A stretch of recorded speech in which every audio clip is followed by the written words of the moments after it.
ကျွန်တော်ရှေ့ကလေ့ကျင့်ခန်းတွေလုပ်ပြီးသွားရင်နောက်ထပ်လေ့ကျင့်ခန်းလေးတွေဆက်ပြီးတော့လုပ်မယ်ပေါ့နော်နည်းနည်းစီပေါ့ဒီခါကျရင်ကျွန်တော်စောင်းနေတဲ့ပုံလေးတွေကိုတည့်ကြည့်မယ်ပြီးလို့ရှိရင်ပုံပေါ်မှာရှိတဲ့မလိုအပ်တဲ့အရာတွေကိုရှင်းလင်းမယ်ပေါ့နော်ဒါကဘယ်လိုမျိုးရှင်းလင်းတာလဲဆိုရင်တချို့ကျွန်တော်တို့ Google တို့Facebook တို့ကနေယူလိုက်တဲ့ပုံတွေရဲ့ down တွေမှာအပေါ်နားလေးတွေမှာပေါ့နော်ကျွန်တော်တို့ဟို logo လေးတွေပြီးလို့စာတန်းလေးတွေပါနေတတ်တယ်ကိုကတကယ်တမ်းအဲ့ပုံကိုဟိုဒီစာတွေဖျောက်ပြီးသုံးနေတယ်ဆိုလို့ရှိရင်ကျွန်တော်တို့အဲ့စာတို့ logo တို့ကိုကျွန်တော်ဖျောက်တတ်ဖို့လိုတယ်အဲ့တော့ဖျောက်တဲ့အခါမှာလည်းနီးလန်းမျိုးစုံရှိတယ်ပေါ့နော်အဓိကကျွန်တော် content aware ဆိုတာလေးနဲ့ကျွန်တော်နီးစက်ရအသားလေးနဲ့အစားထိုးပြီးတော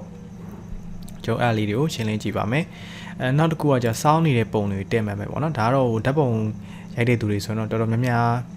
းဖြစ်ဖူးကြမယ်လို့ထင်တယ်အဲ့တော့ကိုကဟိုကင်မရာကြီးကိုကင်မရာပဲဖြစ်စေဖုန်းနဲ့ပဲဖြစ်စေဓာတ်ပုံရိုက်လိုက်တဲ့အခါမှာစောင်းပြီးတော့ရိုက်လိုက်တဲ့အခါမှာပုံကြီးကဆောင်းဆောင်းကြီးဖြစ်ပြီးတော့ကြည့်မကောင်းတော့ဘူးပေါ့နော်အဲ့လိုမျိုးပုံတွေထွက်လာတယ်ဆိုရင်ကိုကဒီ Photoshop မှာပြန်ပြီးတော့တက်မှတ်အောင်လုပ်လို့ရပါတယ်ပြန်ပြီးတော့တက်လို့ရတယ်ပေါ့နော်ဒါလေးနှစ်ခုကျွန်တော်စမ်းကြည့်ပါမယ်အဲ့တော့ကျွန်တော်နမူနာပုံလေးတွေလည်းပေးထားပါတယ်အဲ့တော့စောင်းနေတဲ့ပုံလေးအရင်တက်ကြည့်မယ်ပေါ့နော်အဲ့တော့ကျွန်တော်ဒီပုံလေးကိုဆွဲထည့်လိုက်မယ် Photoshop တွေကိုဒီမှာဆိုပုံကြီးကစောင်းအမှန်တော့ဒီအစာအုပ်ကြီးကအစတွေကစောင်းကြီးစောက်ထားတာပေါ့နော်ဒါကျွန်တော်ပုံလေးလိုက်ရှာတာမတွေ့လို့ဒီပုံလေးထည့်ပေးထားတာပါတကယ်လို့ကိုကဖုန်းနဲ့ပဲဖြစ်စေကင်မရာနဲ့ဖြစ်စေဟိုဓာတ်ပုံရိုက်လိုက်တဲ့အခါမှာဟိုပုံကြီးကစောင်းနေပြီးတော့ကြည့်ရတာစိုးနေတယ်ဆိုလို့ရှိရင်ကျွန်တော်တို့ Photoshop ထဲကိုထည့်ပြီးတော့ပြန်ပြီးတက်လို့ရတယ်ပေါ့နော်ဟိုတက်တဲ့အခါမှာလည်းကျွန်တော်တို့၃မျိုးလုပ်လို့ရတယ်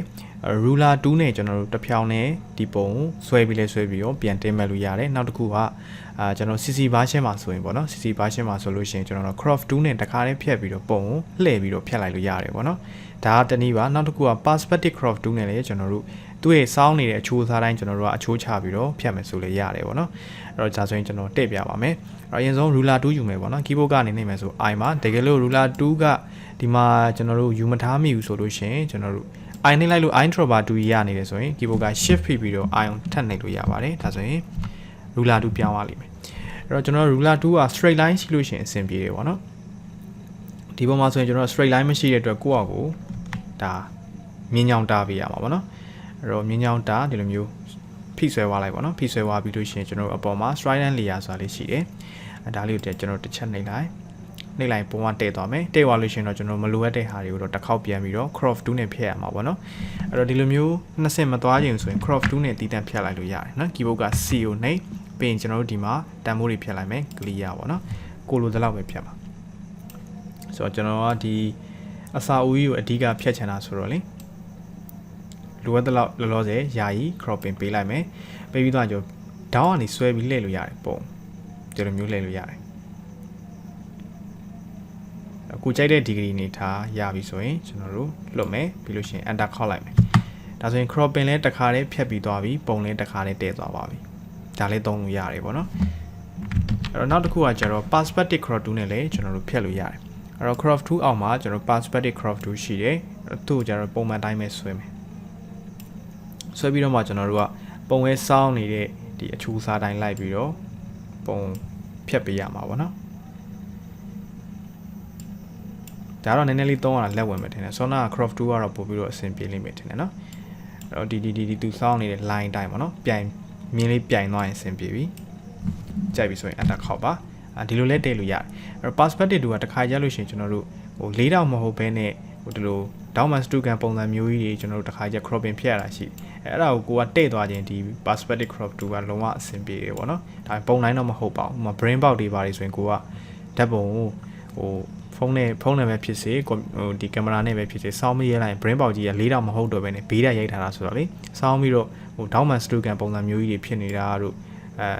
့ထိပ်ပိုင်းရှူးပြီးတော့အောက်ပိုင်းရပြပြကြီးကြကြကြီးတွေဖြစ်နေတာမျိုးဆိုရင်ဒီ perspective 2နဲ့ကျွန်တော်တို့ဖြတ်ပြီးတော့ပြန်ပြီးတော့အတက်လုပ်လိုက်လို့ရပါတယ်ဟုတ်ပြီနော်အဲ့ tools တွေကိုကတိထားတယ် tools တွေကိုတိချအားလုံးဟို tools တစ်ခုချင်းစီရဲ့သဘောတရားလှုပ်ဆောင်မှုတိထားတယ်ဆိုလို့ရှိရင်ကျွန်တော်တို့ပုံတွေကိုလိုသလိုပြင်တတ်သွားပါလိမ့်မယ်နော် tools ကတော့ကျွန်တော်အကုန်လုံးတိထားမှဟိုဘယ်ဟာဆိုလို့ရှိရင်ဘယ် tools သုံးမယ်ဆိုပြီးတော့တိလာမှာပေါ့နော်အဲ့တော့ဒါဆိုရမှာနော်ကျွန်တော်ပုံတက်သွားပြီးထင်ပါတယ်အဲ့တော့ဒါတော့လေ့ကျင့်ခန်းအနေနဲ့ပြန်ပြီးတော့မပို့ပါနဲ့ဒါကြီးမမဟုတ်လို့ပါနော်ပြီးနောက်တစ်ခုကျွန်တော်ဗာသွားမလဲဆိုတော့ဒါပိတ်လိုက်မယ်နော်တကယ်လို့စောင်းနေတဲ့ပုံရှိရင်အခုလိုမျိုး3နည်းနဲ့ tools 3ခုနဲ့တည့်လို့ရပါတယ်ပြီးနောက်တစ်ခုကကျတော့ပုံပေါ်မှာရှိတဲ့မလိုအပ်တဲ့အရာတွေကိုရှင်းမယ်ပေါ့နော်ကျွန်တော်တစ်ချက်ပြမယ်ဒီမှာဆိုပုံလေး၄ပုံလောက်ထည့်ပေးထားတယ်ပေါ့နော်ဒီအရာကြီးပေါ့ ကိုကဒီ background ကိုတုံးနေဒါပေမဲ့ဒီမှာဟိုစာတွေတို့ logo တွေတို့ပါနေကျွန်တော်ဖြောက်မယ်ပေါ့နော်ဖြောက်လို့ရတဲ့နည်းလမ်းလည်းအများကြီးပဲရှိတယ်ကျွန်တော်ဒီကားလေးအကုန်လုံး select ပေးပြီးတော့ Photoshop တွေကိုပြစ်ထည့်လိုက်မယ်ဒီမှာဆိုရင်ကျွန်တော်ရေပေါ်မှာဒီ watermark ဆိုတာကြီးပါနေဒါကြီးကိုမလိုချင်ဘူးပေါ့နော်အဲ့တော့လုပ်လို့ရတာကဟိုကျွန်တော်တို့ဒီမှာဟိုတခြားပုံထဲမှာရှိတဲ့တချို့အရာတွေမပျက်စီးစေချင်ဘူးဆို content ဝင်နေသွားလို့ရတယ်တကယ်လို့ဒီရေပြင်ကြီးကအဖြူရောင်ကြီးဖြစ်နေတော့ကျွန်တော်ကဒီနေရာကို select ပေးပြီးတော့အဖြူရောင်ဖြည့်လိုက်လို့ရတယ်ပေါ့နော်နောက်တစ်ခုကကျွန်တော်တို့ clone stand 2ဆိုတာရှိတယ်ဒီ tools ကမတင်ရသေးလို့ပေါ့နော် clone stand 2နဲ့ကျွန်တော်နီးစက်ရအသားကိုယူပြီးတော့ဒီနေရာလေးဖြည့်သွားမယ်ဆိုလို့ရတယ်ကိုယ်စင်ပြေတဲ့နီးနဲ့လုပ်လို့ရတယ်ပေါ့နော်နီးလန်းများများသိထားတော့ကိုတက်ပို့ပြီးတော့လောက်ရတဲ့ setting ပိုကျဲတာပေါ့နော်အဲ့တော့ကျွန်တော်ဒါကို content ဝင်နေပဲဖြစ်ပြပါမယ် rectangular marquee to you keyboard ကနေ M နှိပ်လိုက်လဲရပါတယ်ဒီနေရာလေးကိုပဲကျွန်တော် select ပေးမယ်ဟုတ်ပြီနော်အတိကိုသူကနီးစက်ရအသားနဲ့အစားထိုးတာဆိုတော့တစ်ခါကြလို့ရှိရင်မလိုအပ်တဲ့အသားတွေနဲ့အစားထိုးရတာမျိုးရှိတယ်ဆိုတော့ဒါကြောင့်ကျွန်တော်တို့အတိပေါ့နော် select ပေးပြီးရင် face ပေါက်လေးခေါ်မယ် face ပေါက်ကကျွန်တော်တို့ edit ထဲက face ဆိုတာရှိတယ် keyboard ကနှိပ်မယ်ဆိုရင် shift နဲ့ F5 ပါနော်ကျွန်တော်ဘာမှမပြောအောင်ဒီမှာ content ဝယ်ဆိုတာလေးထားမယ်ပြီး okay နှိပ်လိုက်မယ်ဒါတော့မှကျွန်တော်တို့အဆင်မပြေဘူးပေါ့နော်အဲ့တော့အဲ့ခါမျိုးကြာရင်ကျွန်တော်2ခါ3ခါလောက်တော့လုပ်ပေးရမယ်ထင်တယ်နော်ဒီမှာ select ပြန်ပေး shift F5 enter ခေါက်ဒါလည်းအဆင်မပြေသေးဘူးနည်းနည်းလေး select ပေးအဲ့တော့ဟိုကို content ဝယ်ကိုသုံးမယ်ဆိုလို့ရှိရင်ကျွန်တော် selection area နဲ့ဒီနားကပေါ့နော်ဒီအရာဝတ္ထုတွေနဲ့နှီးစပ်နေတိတ်တော့အဆင်မပြေဘူးအဲ့ခါကျရင် clone stand 2သုံးပေးရမှာပေါ့နော်ဒီမှာတော့ကျွန်တော်တို့ clone stand 2မတင်ရသေးတဲ့အတွက်ရတာနေပဲလုပ်ကြည့်ပါမရအဲ့ဒါဆိုရင်ရသွားပြီတော်တော်လေးတော့အနီးကက်လောက်ရတာပေါ့နော်ဒါဆိုရင်ပြောက်သွားပြီโอเคနည်းနည်းတော့တိတာတယ်ပေါ့နော်ဒါတော့ကျွန်တော်ဆန့်ပြတာပါပုံမှန်တော့အဲ့ဒီထက်ဟိုပို့ပြီးတော့တက်ရဲဖြစ်ချင်တော့ဆိုတော့ clone stand 2နဲ့ကျွန်တော်သုံးရမှာပေါ့နော်အဲကျွန်တော်နောက်တစ်ပုံသွားမယ် control tab နဲ့တစ်ပုံပြောင်းလိုက်မယ်နော်ဒါဆိုရင်ကျွန်တော်တို့ကအောက်မှာတခြားအရာတွေဘာမှသိမရှိဘူးအဖြူရောင်ကြီးဝင်နေလို့တတ်မှတ်လို့ရတယ်ပေါ့နော်အဲ့တော့ကျွန်တော်တို့လုပ်လို့ရတာဒီအောင် content ဝင်နေသုံးပြီးတော့ဒီစာကိုဖြောက်မယ်ဆိုလို့ရတယ်ဒါမှမဟုတ်လို့ရှင် brush 2ပေါ့နော်တကယ် brush 2ကကျွန်တော်မတင်ရသေးဘူး brush 2မှာအဖြူရောင်ယူပြီးတော့ဒီနေရာလေး light ပုတ်ပြီးဖြောက်လိုက်မယ်ဆိုလို့ရတယ်နောက်တစ်ခုကဒီနေရာကို selection ပေးပြီးတော့အဖြူရောင်နဲ့ပိတ်ချလိုက်မယ်ဆိုလို့ရတယ်ကျွန်တော်ကတော့ content ဝင်ပဲသုံးပြပါမယ်နော် select ပေး shift F5 enter ခေါက်ဒါလေးပဲမြန်ပါတယ်နော်ဒါဆိုဒီပုံလေးကိုကိုယူသုံးလို့ရပြီနော် control tab နဲ့တပုံပြောင်းမယ်ဒါဆိုရင်လည်းအဲ့လိုပဲဒါကြရင် clone stand 2နဲ့ဟိုကိုကစားထုတ်မယ်ဆိုရင်မတက်မြတ်တော့ဖြစ်ကောင်းဖြစ်နိုင်တယ်ပေါ့နော်တကယ်လို့ကိုကသုံးနေကြရင်တော့ဒီကအသားလေးနဲ့ဒီသူ့ရဲ့နီးစက်ရအသားလေးနဲ့စားထိုးပြီးတော့ဒီစာကိုဖြောက်လိုက်လို့ရတယ်ပေါ့နော်ကျွန်တော်ဒီမှာ content ဝင်ပဲသုံးပြပါမယ် select လေးပေး shift F5 enter ဒါဆိုရင်တိတ်မတိတာပါနော်တိတ်မတိတာပါ okay control tab နဲ့တပုံပြောင်းဒီမှာဆိုရင်တော့တော်တော်ကြီးကြီးမားမားကြီးပေါ့နော်အဲ့တော့ကျွန်တော် select ပေးမယ် shift F5 enter ခေါက်ဒါပေမဲ့ဒီနေရာမှာတားကြီးကွက်သွားပြီနော်အဲ့တော့နည်းနည်းချင်းကြီးရောဖြောက်ကြည့်အောင် shift F5 တိတ်တော့တိတာသေးဘူး shift F5 enter ခေါက်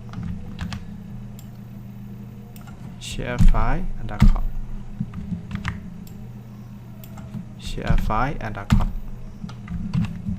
တိတ်တော့မတိတာပါဘူးနော်ပုံမှန်တော့လို့ဖြည့်ပြီးကျွန်တော်ဒီညာလေးလိုက်ပြီးတော့ clone stand 2လေးနဲ့နီးစက်ရအသားလေးနဲ့ပေါ့နော်နည်းနည်းလေးထပ်ဖြည့်လိုက်ရမှာပါโอเคဒါဆိုရလောက်မယ်ထင်ပါတယ်ဒါလေးတော့စမ်းကြည့်ပါတကယ်လို့သင်ခန်းစာကိုကိုလေ့ကျင့်ထားတဲ့ဟာကို